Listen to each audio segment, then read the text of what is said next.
तो दोस्तों सोचिए, अगर एक दिन आप उठें और देखें कि धरती से सारी जमीन गायब हो चुकी है, हर तरफ सिर्फ बेहिसाब पानी है, इतना पानी कि माउंट एवरेस्ट भी एक छोटा सा आइसलैंड बन गया है। आज हम बात करेंगे 1995 की आइकॉनिक मूवी वाटर वर्ल्ड, जहां एक कप पीने का पानी और एक मुट्ठी मिट्टी की कीमत किसी हीरे जवाहरात से भी ज्यादा है। तो कुर्सी की पेटी बांध लीजिए। कहानी की शुरुआत होती है एक ऐसे वक्त से जहां सारे ग्लेशियर्स पिघल चुके हैं और समंदर का लेवल 25,000 फीट बढ़ चुका है। लोग अब छोटी छोटी तैरती हुई बस्तियों यानी एटोल्स में रहते हैं। यहाँ हम मिलते हैं हमारे हीरो मेरिनर से। मेरिनर कोई आम इंसान नहीं है, वो एक म्यूटेंट है जिसके कान के पीछे मछली की तरह गिल्स हैं, जिसकी वजह से वो पानी के अंदर भी सांस ले सकता है। उसके पास एक कमाल की बोट भी है और उसका गुजारा होता है समंदर से मिली पुरानी चीजों को बेचकर। तभी मरीनर को एक बोट दिखती है जिसके थोड़ा पास जाकर उसे पता लगता है वो भी एक मुसाफिर है और वो पास ही की एक बस्ती से वहां आया है। इसी बातचीत के बीच वहां आ जाते हैं स्मोकर्स ये एक खतरनाक लुटेरों का ग्रुप होता है जो कि समुद्र के सारे जहाज को लूट लेता है। और अब वो मुसाफिर मेरिनर के फल चुरा के भागने लगता है और उसे चिढ़ाते हुए बोलता है, तेरी घटिया सी बोट तो अब गई। तभी मेरिनर अपनी बोट का स्पेशल मोड एक्टिवेट कर देता है और उस मुसाफिर की बोट को रौंदते हुए आगे निकल जाता है। अब मेरिनर उस बस्ती में पहुंच जाता है जहां के बारे में उस मुसाफिर ने उसे बताया था।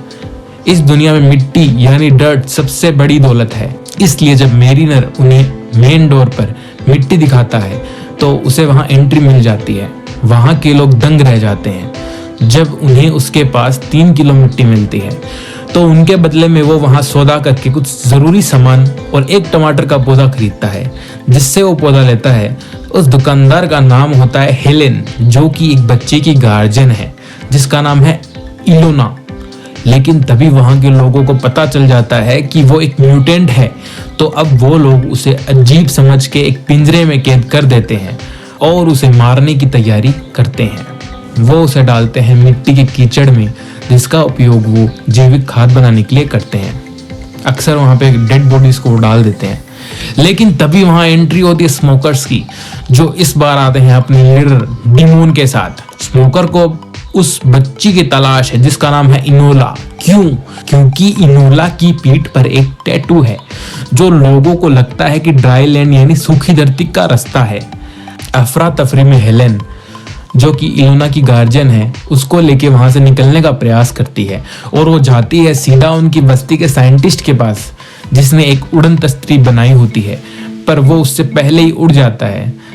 अब हेलेन आ जाती है मेरिनर के पास और मेरिनर को पिंजरे से आजाद करती है, इस शर्त पर कि वो उन्हें भी अपने साथ ले जाएगा। अब मेरिनर, हेलेन और इनोला तीनों एक साथ मौत के खेल से बच के निकल जाते हैं। शुरुआत में मेरिनर इन दोनों से नफरत करता है क्योंकि उसके पास पानी और खाना बहुत लिमिटेड होता है, इसलिए वो बोलता है इस बच्ची को मारना पड़ेगा। लेकिन धीरे धीरे उनकी दोस्ती हो जाती है।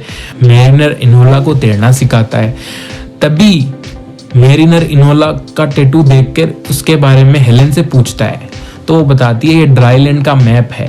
तो मेरिन बताता है ऐसी कोई जगह नहीं होती है, बकवास है सब, कहानी है एकदम। और फिर हेलेन को अपने साथ पानी के नीचे ले जाता है किसी तरीके से और दिखाता है कि कैसे सारी बिल्डिंग्स वगैरह सब डूब चुकी हैं। तो ऐसी कोई जगह निकले इसका कोई तर्क ही नहीं है। और अब जैसे ही वो लोग ऊपर आते हैं, असली टेस्ट तब आता है जब डीकॉन और उसके गुंडे उन्हें ढूंढ लेते हैं और इनोला को किडनैप कर लेते हैं। मेरिनर को अब समझ आता है कि इनोला की पीठ पर जो टैटू है वो वाकई में ड्राईलैंड तक पहुंचने का नक्शा है, जो शायद दुनिया की अकेली सूखी जगह बची है। पर अब उनकी बोट को डीकन पूरी तरह से बर्बाद कर चुका होता है। तभी वहां आ जाता है वही पुराना साइंटिस्ट अपने उड़न खड़ोले के साथ और बताता है कि यहाँ तुम्हारी बोट का धुआं देखा तो आ गया। तो हो जाती है हमारी सवारी रेडी टू टेक ऑफ। अब मेरिनर निकलता है इनोला को बचाने के लिए स्मोकर्स के एक बहुत बड़े शिप पर।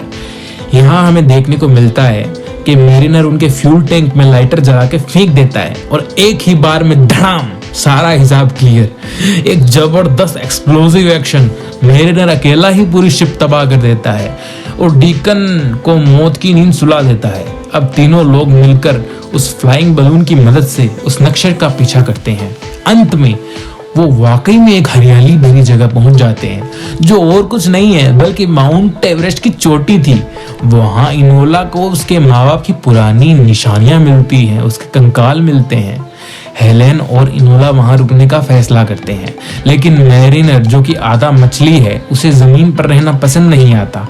वो उन्हें अलविदा कहकर वापस अपने घर यानी समंदर में चला जाता है। तो दोस्तों, कैसी लगी आपको ये कहानी? क्या आपको लगता है कि इंसान कभी ऐसी दुनिया में सरवाइव कर पाएगा? कमेंट में जरूर बताना।